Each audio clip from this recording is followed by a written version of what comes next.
nessa batida, daí meu esposo caiu, né? A moto também ficou caída e eu meio que com a batida assim, eu meio que voei assim pro mato assim, tinha uma vala, quase caí dentro da vala.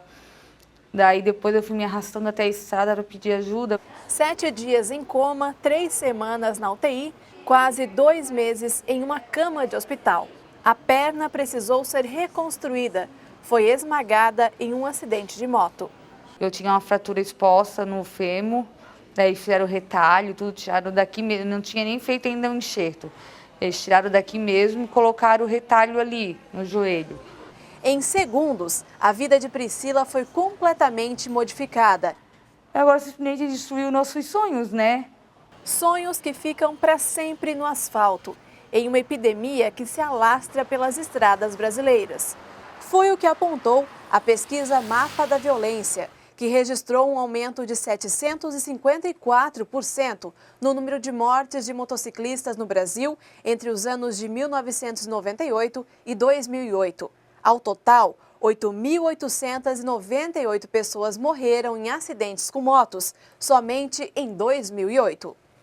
Tudo aquilo que foi ganho com a estagnação da morte de ocupantes de automóveis e com a queda de pedestres foi recuperado largamente com a morte de motociclistas. A pesquisa mostra ainda o perfil das vítimas. A maioria são homens com idade entre 18 e 35 anos, que usam a moto como meio de locomoção para o trabalho.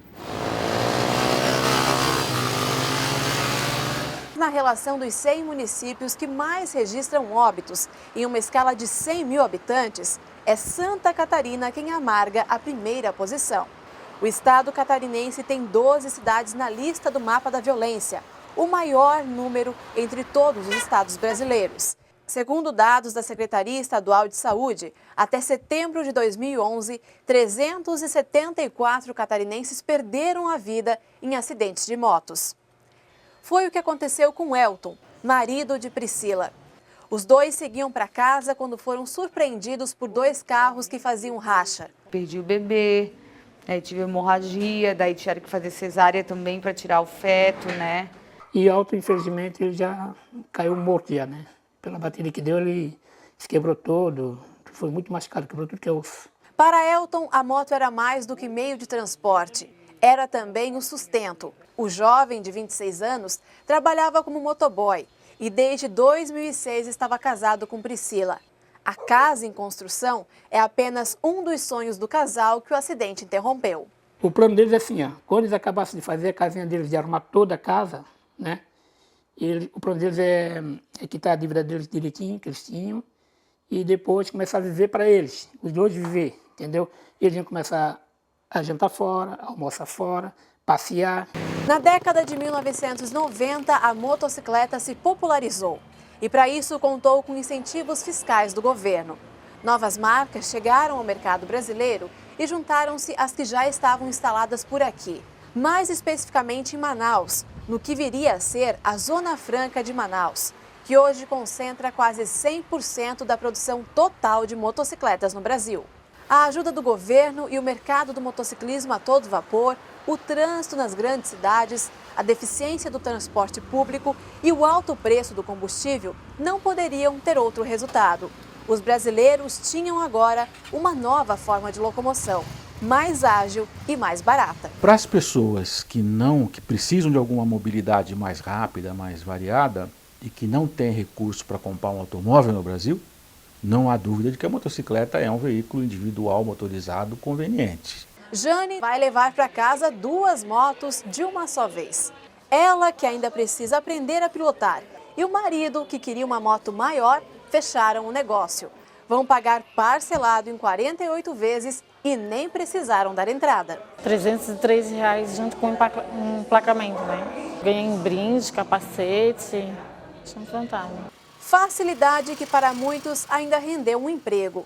Aos 55 anos, Silvane trabalha como motoboy e adora o que faz, mesmo tendo que se equilibrar todos os dias para garantir o sustento da família. Conversa com muita gente E eu gosto de fazer, eu faço porque eu gosto, entendeu? Muitos não consideram os motoboys como motociclistas. Condutores imprudentes que arriscam a vida sobre duas rodas costumam ser chamados de motoqueiros. Os motociclistas legítimos seriam apenas os que respeitam o trânsito e que têm a moto como instrumento de lazer. Há o motociclista e há o motoqueiro. Motociclista é o que conduz a motocicleta com conhecimento, com habilidade, com uso de equipamento de proteção, com conhecimento de legislação e com respeito aos demais usuários da via. Motoqueiro é aquele que se preocupa tão somente em andar com motocicleta. Independente da denominação, são brasileiros perdendo a vida nas estradas. Pessoas com plena saúde que ficam mutiladas. Jovens que deixam o mercado de trabalho e se aposentam aos 20, 30 anos de idade. E todos fazem parte das estatísticas, como a do DPVAT, o seguro pago a vítimas de acidentes de trânsito. Somente em 2010, foram mais de 150 milhões de reais em indenizações para ocorrências com motos, o que representa mais de 60% das indenizações efetuadas no Brasil, que podem ser para morte, invalidez permanente ou despesas médico-hospitalares. Esse tipo de morte causa um trauma muito severo na família inteira, né? Quer dizer, com consequências gravíssimas, principalmente para aquelas pessoas que dependiam da pessoa que faleceu. Para o diretor da Abraciclo, a Associação Brasileira dos Fabricantes de Motocicletas, Ciclomotores, Motonetas, Bicicletas e similares, a tragédia não é culpa de quem está sobre duas rodas, muito menos das montadoras. O fabricante está querendo ajudar e ainda tem muita gente que diz que a responsabilidade é do fabricante. Não, a responsabilidade não é do fabricante. Segundo este representante da Yamaha, a empresa garante sim a segurança do motociclista em relação à frenagem e ao equilíbrio nas curvas. Ela tem que frear bem, acelerar bem e principalmente ajudar o piloto a fazer uma curva de maneira correta, quer dizer assim, a segurança é muito mais do que só o que a gente vê. Mas quando o freio e o equilíbrio não são suficientes, estas pessoas são acionadas. Quase todos os dias, a equipe do SAMU atende a ocorrências envolvendo motociclistas. Uma realidade que Cláudia também vivenciou. Durante 2 anos, ela foi motorista do SAMU e nem sabe dizer o número de acidentes com motocicletas que atendeu. Eu chegava em acidente, pô, o que houve? O carro me fechou, mas estava fazendo o quê? Eu estava andando no corredor. Poxa, é óbvio que tu está andando no corredor, algum carro vai acabar te fechando, tu vai cair. A motorista do SAMU, que acelerava a ambulância para chegar o quanto antes no local da ocorrência, torceu para o socorro andar rápido quando ela se tornou a vítima. Um carro cortou a frente de Cláudia. Ela seguia para casa pilotando uma moto. No dia do aniversário da mãe, a socorrista ficou tetraplégica. Foi um susto assim para minha família, porque a minha mãe sozinha com meus 2 filhos, ela tinha a vida dela super independente. Eu tinha o meu canto com os meus filhos, sabe?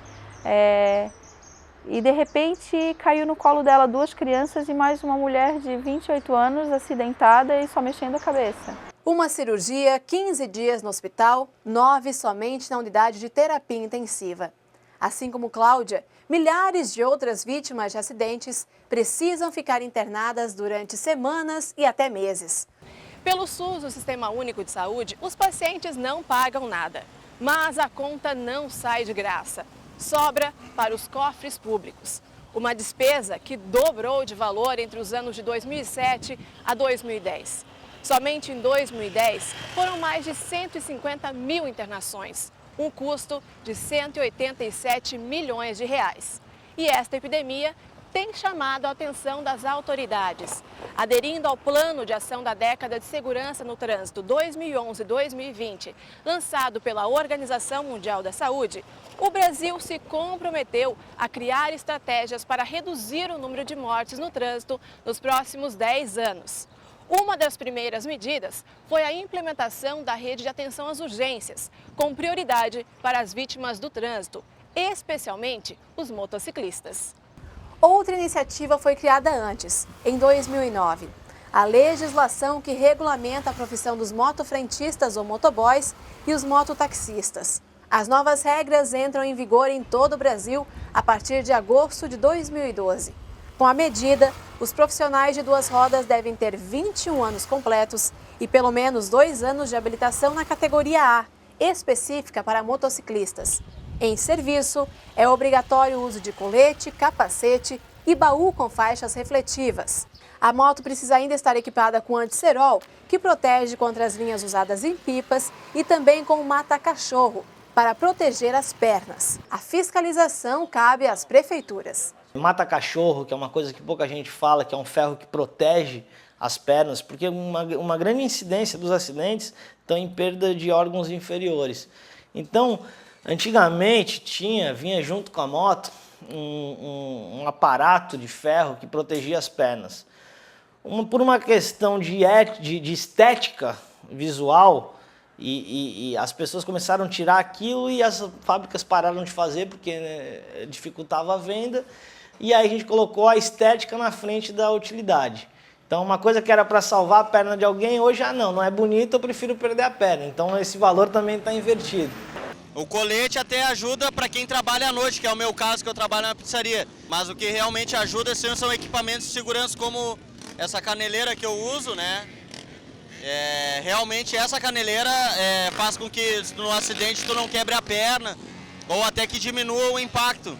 Apesar da lei que regulamenta a profissão dos motoboys e mototaxistas, muito ainda pode ser feito. Um dos exemplos está nos equipamentos obrigatórios. Todos os motociclistas devem pilotar usando capacete. Quanto ao resto da vestimenta, a Constituição recomenda o uso, mas não obriga. Nos pés, por exemplo, a lei estabelece o uso de sapatos fixos. De chinelo é proibido, descalço não é. A roupa ainda não foi regulamentada. E aí é uma coisa que precisa ser discutida. Que a roupa não elimina a ocorrência, mas minimiza a gravidade dos ferimentos do motociclista quando se envolve numa ocorrência. Mesmo não sendo obrigatórias, há roupas específicas que amenizam o impacto nas quedas, mas não são tão acessíveis. Uma jaqueta pode custar mais de R$300, o mesmo preço da parcela da nova moto de Jane, por exemplo. Capacetes devem ter o selo do Inmetro. E é importante que o motociclista esteja atento a este detalhe, que pode ser decisivo no caso de acidentes. Geralmente o cliente compra a moto e esquece do seu equipamento de segurança. Isso é um erro que ele comete. Já para quem pode gastar, uma nova tecnologia promete impedir lesões graves. É a jaqueta airbag, uma proteção que chega a custar R$ 1.800. E, claro, não é obrigatória. Se o motociclista for ejetado, ela dispara um cilindro de gás carbônico, que é dióxido de carbono, e ela infla todo o conjunto. Ou seja, ela protege a sua coluna vertical todinha, ela protege o cóccix, ela protege o tórax e o abdômen e deixa você encapsulado para você resistir ao chão. Especialistas defendem que outros aspectos, além da roupa e dos equipamentos, devem passar por adequações no Código de Trânsito. Ela necessita de sofrer algumas adaptações para contemplar a especificidade do uso da motocicleta no dia a dia. Eu vou dar um exemplo. Nós temos uma resolução que estabelece que o motociclista, em todo o tempo que ele estiver na via pública, ele tem que estar com a viseira totalmente abaixada. Só que a maioria dos capacetes brasileiros não tem a aeração, que é a troca de ar. Então, com o capacete totalmente fechado, a sensação de desconforto do motociclista é enorme. E ele, quando parado numa retenção semafórica, pela lei, ele também não pode levantar a viseira. A gente está fazendo a sugestão de que a palavra seja usada, a palavra movimento e não circulação. Acabar com a guerra entre condutores de automóveis e de motocicletas também é essencial para a redução desta tragédia. Hoje a sociedade inteira vê o motociclista como uma coisa ruim. Muitas vezes a gente chega num acidente e a pessoa fala: é um motociclista a menos para incomodar. Campanhas educativas podem contribuir para a educação no trânsito, como o projeto Volte Vivo para Casa, promovido pelo governo de Santa Catarina. Para tentar diminuir o número de mortes, a estratégia contou com cenas fortes e com um apelo à família. Me respeita também. Quando você pilota com cuidado, preserva muito mais que a sua vida. Pense na sua família. Volte vivo para casa. Uma iniciativa do governo de Santa Catarina. Pela entrada da motocicleta ainda ser precoce no Brasil, as estradas em todo o país não foram planejadas para o veículo de duas rodas. São Paulo e Rio já estão partindo para isso, de fazer uma pista exclusiva para motociclista, separado da ciclovia, inclusive. Nós aqui em Santa Catarina não temos isso ainda, tá? Não faz parte dos nossos estudos, não tem essa visão disso ainda, tá? Fiscalizar os motociclistas é um desafio para os agentes de segurança, seja a nível federal, estadual ou municipal. De acordo com a Polícia Rodoviária Federal de Santa Catarina, os pilotos conseguem burlar a fiscalização. A gente sempre pede e orienta os motociclistas que não respeitem a sinalização somente para não serem multados, mas eles respeitem a sinalização porque eles estão colocando a vida deles em risco. Muitos motociclistas acreditam mesmo em uma fiscalização diferente, um olhar vindo dos céus, uma proteção divina.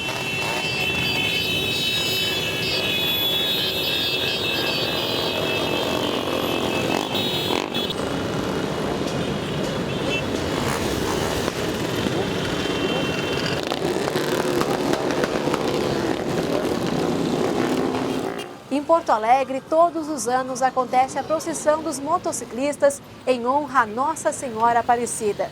Cerca de 40 mil pessoas sobem em duas rodas em nome da fé e acreditam que a proteção da padroeira é mais um equipamento de segurança. Para nós, motoqueiros, é muito importante vir pedir a proteção da Nossa Senhora, porque ela está com a gente o ano inteiro. Então esse é o nosso terceiro ano e para a gente é importante. Ela é o nosso para-choque, ela é a nossa proteção, ela que protege a nossa vida e a gente é muito devoto a ela, a gente agradece de todo o coração a ela. E a gente neste dia, além de massagear a fé de cada motociclista, a gente também trabalha muito na questão da educação do trânsito, em valorização à vida, a forma de pilotagem, de que forma eles têm que conduzir no trânsito.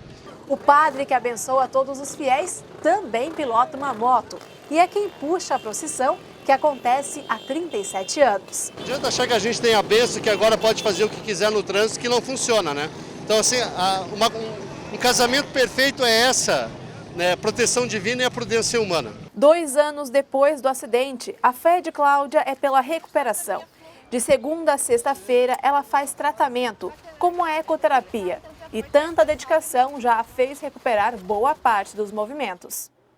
Eu acho que tem que ter um choque maior para as pessoas, assim, porque a gente só sente, a dor ensina a gemer.